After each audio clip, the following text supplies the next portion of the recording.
Families, this is Teacher Laurie. I'm here with my friend Bear and my friend Mouse, and we're having a little picnic outside enjoying the weather. I miss seeing all your smiling faces, and I really hope we can see each other again soon. In the meantime, I have a story for you, and the title of it is A Visitor for Bear. And the author, that's the person that writes the words, is Bonnie Becker. And it's illustrated by, that's the person that does all the drawings, Katie McDonald Denton. So I'm going to go ahead and put my glasses on so I can read the story a little better.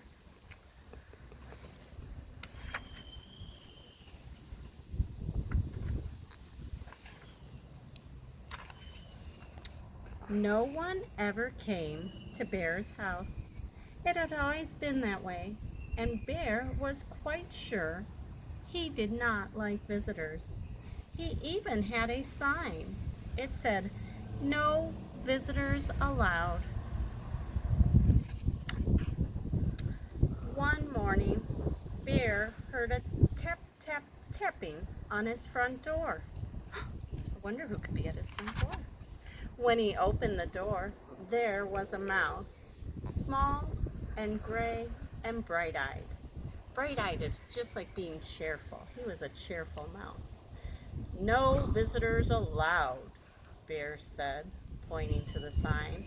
"Go away." He closed the door and went back to the business of making his breakfast. He set out 1 cup and 1 spoon. But when he opened the cupboard to get 1 bowl,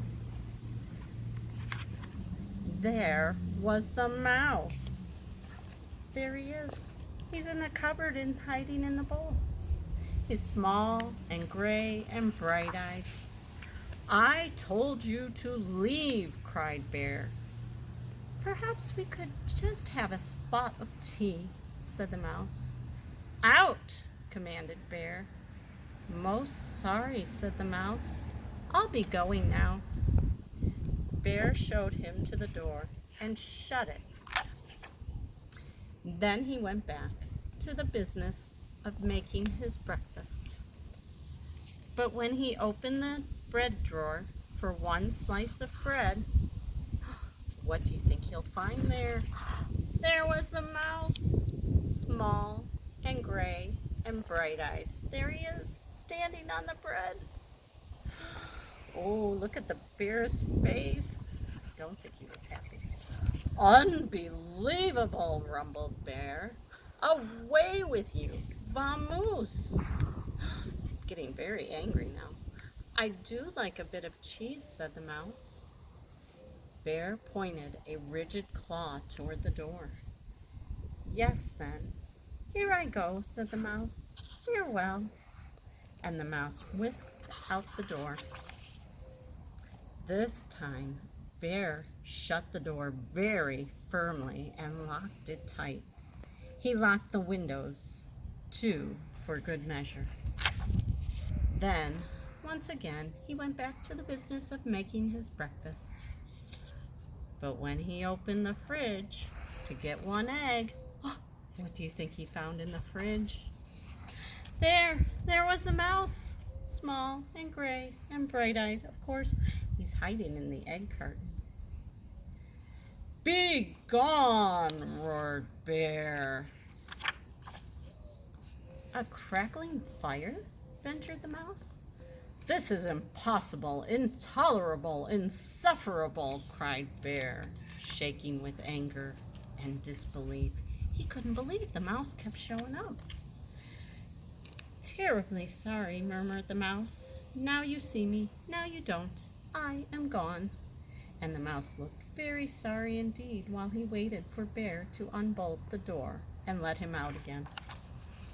This time, before he went back to the business of making his breakfast, Bear shut the door very, very firmly, locked it, boarded the windows shut, stopped up the chimney, and even plugged the drain in the bathtub.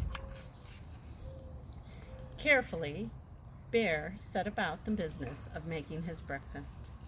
He opened the cupboard. No mouse. Ah, he opened the bread drawer. Nothing. He opened the fridge. Mouse free. Yes, indeed. No mouse. He lifted the lid to the kettle. Uh-oh. And in the kettle there was the mouse, small and gray and bright-eyed. Bear fell to the floor and wept. I give up, he blubbered. You win. So sorry, said the mouse, but perhaps if I could have just a bit of cheese and a cup of tea, and do you think we could unstopper the chimney and have a nice fire? Bear blew his nose with a loud honk. But then you must go, he sniffled. No visitors allowed. You have my word, said the mouse. He brought out 2 plates of cheese and 2 teacups. He made a crackling fire in the fireplace for 2 sets of toes. The mouse warmed his feet and nibbled and sipped. They sat for a long while. The clock in Bear's house ticked loudly. Bear cleared his throat. The mouse looked most attentive. No one had been most attentive to Bear. The fire is nice, Bear announced. Lovely, said the mouse. I could do a headstand, said Bear. Very impressive, exclaimed the mouse. He told a joke, and the mouse laughed heartily. No one had ever laughed at Bear's jokes before. The mouse set down his teacup. Bear quickly lifted the teapot. There's plenty more, he said. So sorry, said the mouse. Most kind, but I must be on my way. Really, you needn't go, said Bear. I am off, said the mouse, springing up from his chair. Wait, cried Bear, but the mouse stepped out the door. Toodaloo, said the mouse. Don't go, wailed Bear, throwing his body across the path. But I gave you my word, said the mouse, pointing at the no visitors sign. Oh, that, cried Bear, pulling down the sign and tearing it up. That's for salesmen, not friends. Not for friends? Asked the mouse, small and gray and bright-eyed. But Bear nodded. The mouse's bright eyes glowed brighter, and Bear smiled. Do you like 1 lump or 2, said Bear, most politely. I like 2, said the mouse, and Bear agreed.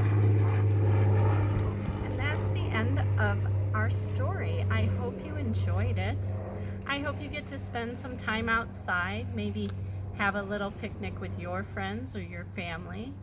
And I'm wishing you well and hope to see you soon. Adios, amigos.